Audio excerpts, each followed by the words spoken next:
இன்றைக்கி சுரக்காய் பொரியல் தான் செய்ய போகிறோம். ரொம்ப சிம்பிளாக. ஃபஸ்ட்டு இதை பீல் பண்ணிக்கணும். வெளியில் இருக்கிற அவுட்ரு தோல் கொஞ்சம் ஹார்டாக இருக்கும், அதனால் அதை எடுத்துருங்க. கட் பண்ணிட்டிங்கன்னா உள்ளே இந்த மாதிரி விதை இருக்கும். இது எல்லாமே போட தேவையில்லை, கொஞ்சம் அந்த விதைங்களை கொஞ்சம் கட் பண்ணி எடுத்துடலாம். எடுத்துகிட்டு நல்லா 2 தடவை வாஷ் பண்ணிவிடுங்க. வாஷ் பண்ணிவிட்டு இப்போ நம்ம டைரெக்டாக குக் பண்ண போகிறோம். ஒரு கடாய் வச்சுக்கோங்க. தேவையான அளவுக்கு எண்ணெய் ஊற்றிக்கோங்க. நம்ம தாளிப்புக்கு எப்போவுமே போடுற அதே விஷயங்கள் தான் போட போகிறோம். கொஞ்சம் கடுகு, கொஞ்சம் சீரகம், கொஞ்சம் உளுத்தம் பருப்பு, அந்த க்ரன்ச்சினஸ்க்காக கடலைப்பருப்பு, காஞ்ச மிளகா, கருவேப்பிலை, ஒரு பெரிய வெங்காயம். இது எல்லாம் போட்டு நம்ம நல்லா வதக்க போகிறோம்.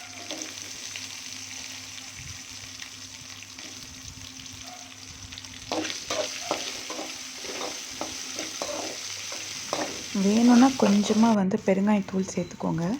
இப்போ நம்ம வாஷ் பண்ணி வச்சுருக்கிற இந்த சுரைக்காயை இதில் சேர்க்க போகிறோம். சேர்த்துட்டு நல்லா கிளறி விடுங்க.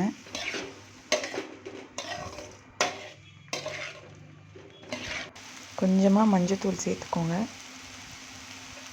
கொஞ்சமாக உப்பும் சேர்த்துக்கோங்க.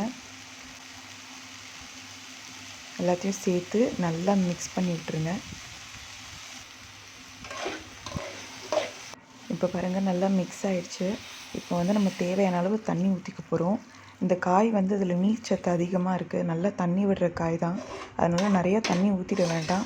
போதுமான அளவுக்கு சும்மா ஒரு கிளாஸ் தண்ணி ஊற்றி நல்லா மிக்ஸ் பண்ணி மூடி வச்சுருங்க. ஒரு 5 to 10 மினிட்ஸில் நல்லா வெந்துடும். நல்லா வெந்துடுச்சு. இப்போ நான் தனித்தனியாக அந்த காயை 2 பவுலில் வச்சுருக்கேன். அது ஏன்னு சொல்கிறேன். அதுக்கு முன்னாடி ஒரு சின்ன ப்ரிப்பரேஷன் இருக்குது, அதை பார்த்துட்டு நான் சொல்கிறேன். அதே கடாயில் தேவையான அளவுக்கு எண்ணெய் ஊற்றிக்கோங்க. எண்ணெய் ஊற்றிட்டு ஒரு கைப்பிடி அளவு வேர்க்கடலை போட்டுக்கோங்க. காஞ்ச மிளகா ஒரு 2-3 காஞ்ச மிளகா கிள்ளி போட்டுக்கோங்க.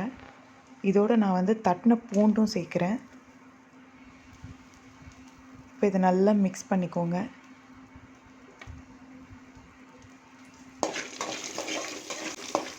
ஓரளவுக்கு நல்லா ஃப்ரை ஆயிடுச்சு. இப்போ இதை நம்ம ஆற வச்சு மிக்சியில் கிரைண்ட் பண்ணி எடுக்க போகிறோம். இது எப்படி அரைக்கணும், ரொம்ப பேஸ்ட்டாக அரைச்சிடக்கூடாது. கொஞ்சம் குறைன்னு அரைச்சி ரெடியாக வச்சுக்கோங்க. நான் தனியாக 2 பவுல் எடுத்து வச்சுருந்தேன் இல்லையா, அதில் ஒரு பவுலில் இருந்த காயை மறுபடியும் அந்த கடாயில் போட்டு நம்ம மிக்சியில் போட்டு அரைச்ச இந்த பவுட்ரு அதில் போட்டு நல்லா மிக்ஸ் பண்ணி ஒரு 2 to 3 மினிட்ஸ் நல்லா வறுத்துக்கோங்க. நல்லா ஃப்ரை பண்ணிக்கோங்க. பாருங்கள், நல்லா ஃப்ரை ஆகிடுச்சு. இந்த பொரியல் ரெடி ஆகிடுச்சு. இன்னொரு பவுல் எதுக்கு வச்சுருந்தேன்னா, இந்த ப்ராசஸ் முடிச்சதுக்கப்புறம் இதே கடாயில் அந்த பவுலில் இருக்கிற காய் போட்டு கொஞ்சமாக மிளகாத்தூள் மட்டும் போட்டு நல்லா ஃப்ரை பண்ணிட்டேன். ஸோ 2 விதமான பொரியல் ரெடி ஆகிடுச்சு. ஒன்று இந்த பவுட்ரு போட்ட ஒரு பொரியல், இன்னொன்று ஜஸ்ட் ஒரு மஞ்சத்தூள், மிளகாத்தூள், உப்பு போட்ட ஒரு பொரியல். ஸோ அது சாப்பிடாதவங்க இதை ட்ரை பண்ணலாம். பட் இது 2மே ரொம்ப நல்லாயிருக்கும். ட்ரை பண்ணி பாருங்கள், உங்களுக்கு கண்டிப்பாக பிடிக்கும். ரொம்ப ஒரு ஈஸியான ப்ராசஸ் தான், செஞ்சு பாருங்கள்.